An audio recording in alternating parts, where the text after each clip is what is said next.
Good evening, everybody. I just had a great perfume day, and there was a low point of the day too. I'll get to that in a minute. I have kind of bad lighting here, so I got out my little, when I started this channel, I bought this little set with this one's already broken, a little tiny microphone that makes the sound slightly better, and a light that looks like this, that I hardly ever use. I try to do my videos daytime to make the light okay, but today I didn't have time and I really wanted to share a few things. First of all, I'm going to start with a negative. I was so hugely disappointed in finding out that Chanel now is offering their exclusive series in 30 ml bottles, which is great. Would have been great had they not made you buy a set of 5. And that would have been okay if the price was reasonable. But the price is 8,000 Swedish crowns, which is about 700. I figured it out here. I think it was like 740. Let's see if I got it here still. I think it was like, I can't go back. I think it was like $740 or something for these 5 fragrances. And I mean, it's such a big purchase. And I mean, if you love the whole line and you can pick your favorite, your top 5 and get them all at once, and you were anyway going to do it. But I mean, who spends that much money like in one day? I thought that was just nuts. I just think it's such a bad thing. I was so happy to hear they were coming in 30. And I'll have to say, Dior exclusives, they lost me when they took away the 40 ml bottle. And I know that it used to bug me that they called the 40 ml bottle a travel size. That to me is not a travel size. A travel size is 10 or less, maybe 15, like that's the travel size. But like, I never go to Dior anymore. And I think it's because, I mean, I used to think that like if I could get a small bottle, there might be one here and there that I like, but I just think they're so not worth the money. Chanel, however, I'll have to agree with Ramsey. He says Chanel does not make bad fragrances. No, they do not. They do not make bad fragrances. I can get a little bored sometimes with, I've owned quite a few of the exclusives and I've sold quite a few of them. I used to have 1957. I had a bottle of Coromandel. I had, what else did I have? God, I forget. I had a bottle of Jersey, the EDT version. I mean, I can see how like Jersey is really nicely made. It was just a little bit too metallic and I ended up not wearing it. It actually has a really interesting grass note in it. And combined with this, is it lavender? I think it's lavender. It's really nicely made. And sometimes I go, I pass by. We went to the Chanel shop today to kind of see if the 30 ml had come. And they're like, yeah, they're here. But you have to buy 5. Like, okay, at least you get to choose the 5. Because I know that certain other, these kind of package deals, then they've chosen for you. Like, it's these 3. You go to Byredo, you have to choose, you get these 3. Or they don't have them all. So there are all kinds of like bad package deals where they bundle things the wrong way, according to me. So that was huge disappointment. I won't be going there to get these bottles. I would just never pay that much. And I wanted to tell you what I bought today. First of all, I had a great day. I hung out with one of my best perfume buddies, Clara. We had lunch. We did a little sniffing here, a little there, and discovered some new fragrances. We tried on the new Hermès fragrance called Barénia. She liked it, but not after a while in the dry down on her skin, she didn't, I think. She found it annoying. I can't remember why. I didn't like it from the very beginning. I thought it was too sharp. There was something in there that was just not good. Just not a good fragrance to me, but that's just me. Then we went to Amouage and we tried on the new Guidance, Guidance 46. And it is better than Guidance, like the first Guidance, but still not good enough to buy it and especially pay that price. And I also tried Love Delight. I'm a little bit kind of into, more sweet fragrances, and I thought that might be something, but I was told off by Clara. So she said that I smelled really annoying. I had it on this hand for a while. Then we went and used the bathroom, and I tried to get it all off. It was sort of still there, but no, I will not be getting a bottle of Love Delight either. And then we went and, let's see what we did. We went and had lunch. And then we went to our favorite perfumery in Stockholm, or one of them. Now we have another one, actually, that's just moved in. But this one, particular one, is called Cow. And the reason it's called Cow has nothing to do with the cow, but the founders are Christian and Wenke. So it's like their initials. but I saved myself some money today, actually, but even though I spent some money, because I was considering to buy a bottle of Sin and Pleasure when I sold the house. So I popped into the store the day before Christmas and they had run out. They didn't have a single bottle left. And it's quite a pricey fragrance for 50 ml. I know I would never go through 50 ml. So instead today, and I think this is something that has actually started saving me money, is to buy discovery sets. And I got 2 today. First of all, I got the Dark and Drunk collection from the Korean Borntostandout. And I don't even know there are 8 fragrances in here. So I got 16 milliliters of fragrance for, this was 600 crowns. So how much is that? I mean, slightly like $60, $55, say, $50 maybe. And I got, DGAF. I mean, don't give a fuck. Sorry, my language. Drunk Lovers. I don't know much about that one. Drunk Maple, that smells just like maple syrup. Mad Honey. Drunk Saffron. Mary Jane, that smells just like marijuana before you smoke it. I mean, I don't even know what that smells like, but my friend knew all about it, and she is hooked on this fragrance now because it has some like minty quality as well. And I'm getting excited to try it on like at home, like, give it a proper wearing. Because I think it will be fun to wear it. It'll be fun to have a sample. I just don't think I will be going to get a bottle of it. But sometimes, and then it has Sin and Pleasure in here, the one that I wanted to get. And 2 milliliters, that's going to last me quite a while, because this is a strong fragrance. I've tried it so many times in store, and now finally, at least I have access to some juice. And then the last one is Smoking Gun. So I will be getting back to you on these. I went through the whole other discovery set, which they call Dirty and Sticky. So they've kind of categorized them into 2 discovery sets. And I think there are some new fragrances that are they're not in this one or not in the other one. Like Nanotopia came after, and I think Sugar Addict is like a sweetener, like an enhancer. So you can combine. It's made for layering, sweetening up fragrances. So that one's not in either one either, I don't think.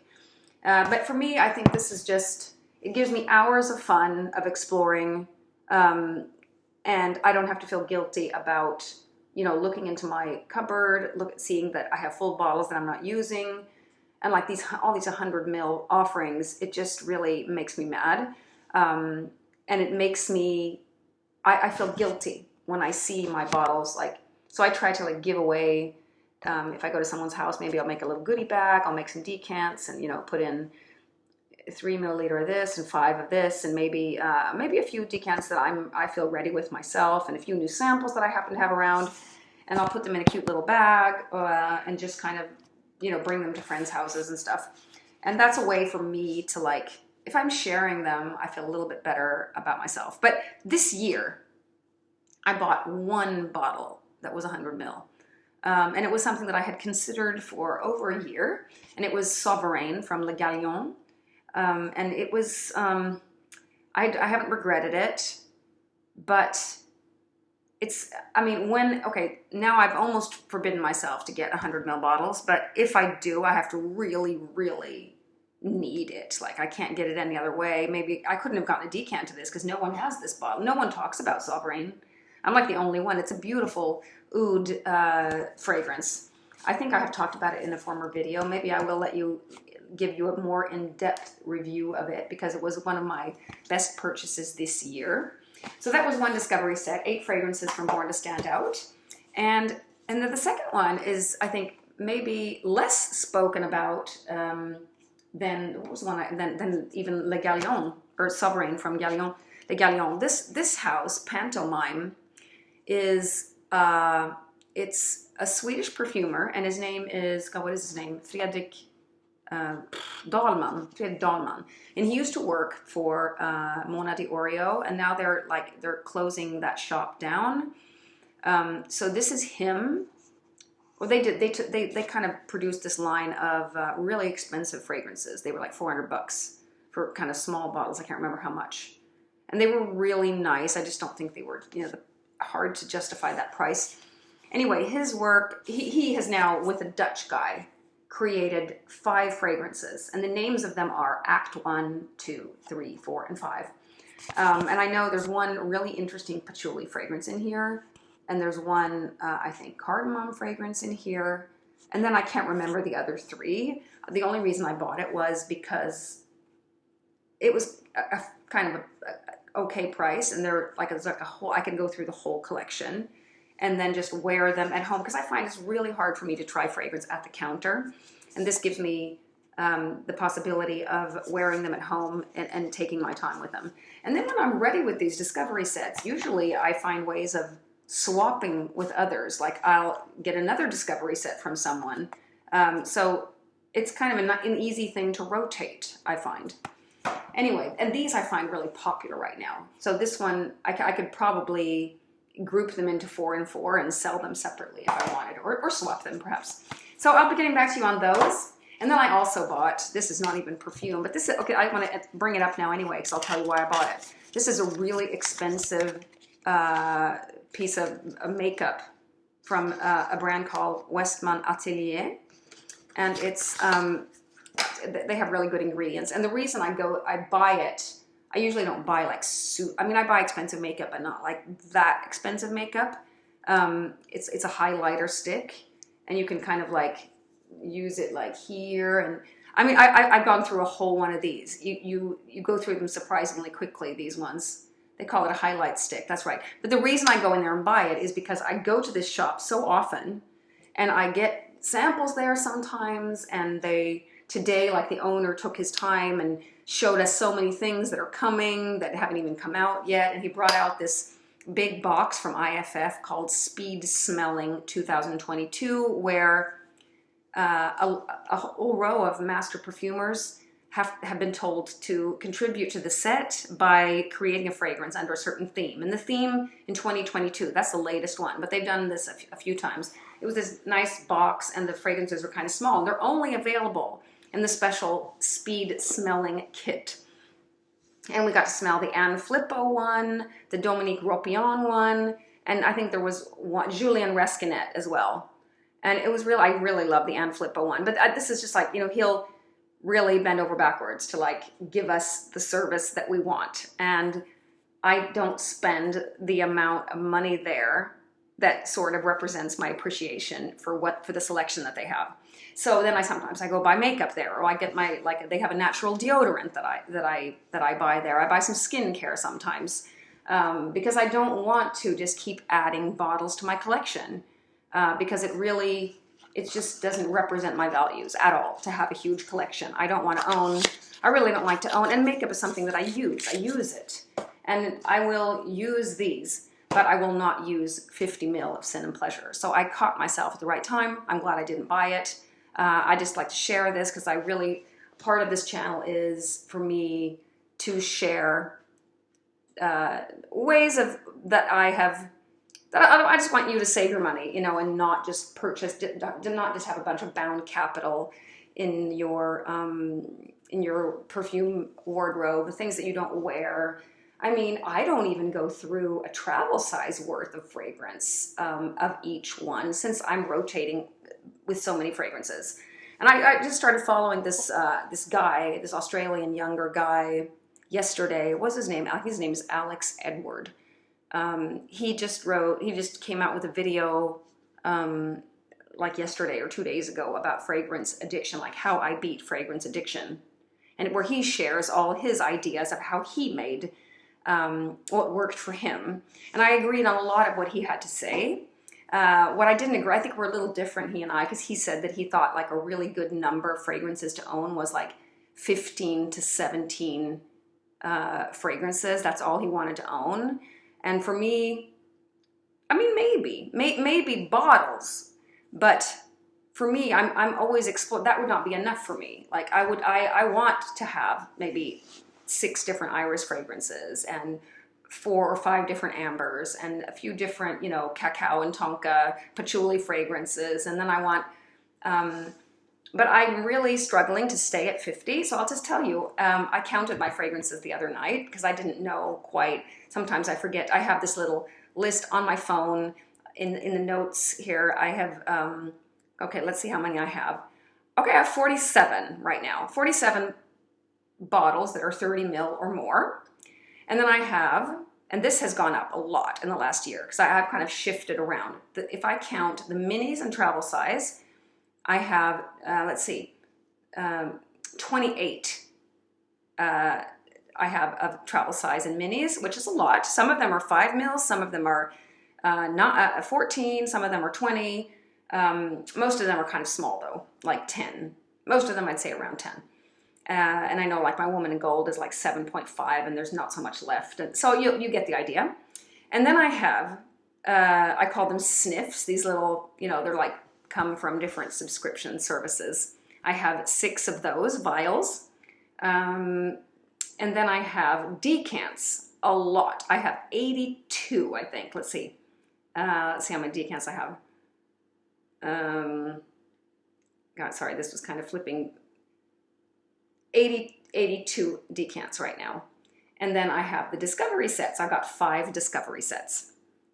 So, I mean, I think that, so I feel like the money I spent for these 2 are still, so now I have like 5 fragrances here and 8 here. So 13 fragrances I have now for under the price of a niche bottle, like way under.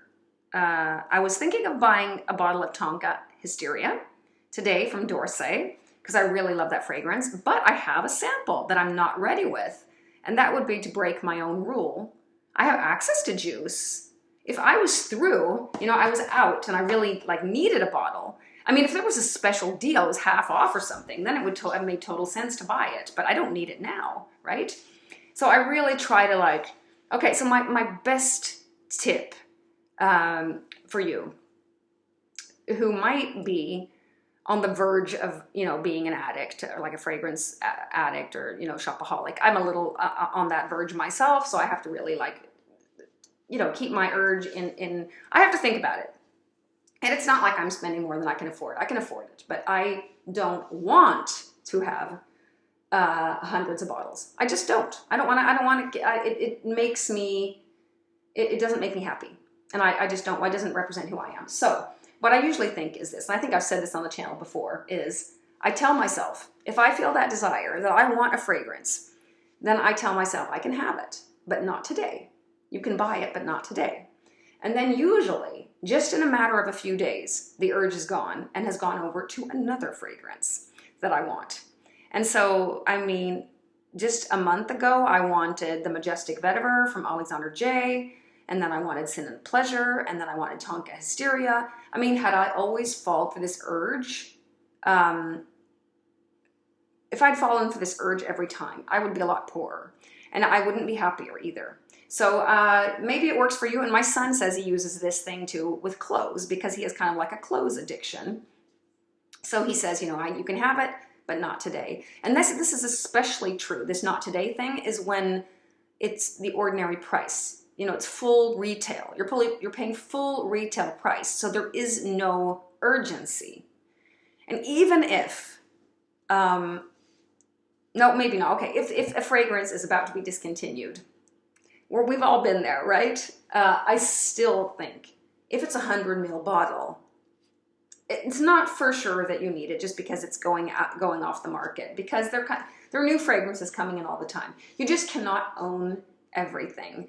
And today, after such a great day with my friend, and we have so much fun. We talk about fragrance and we meet the people in the shops and we know them. It's just a lot of fun.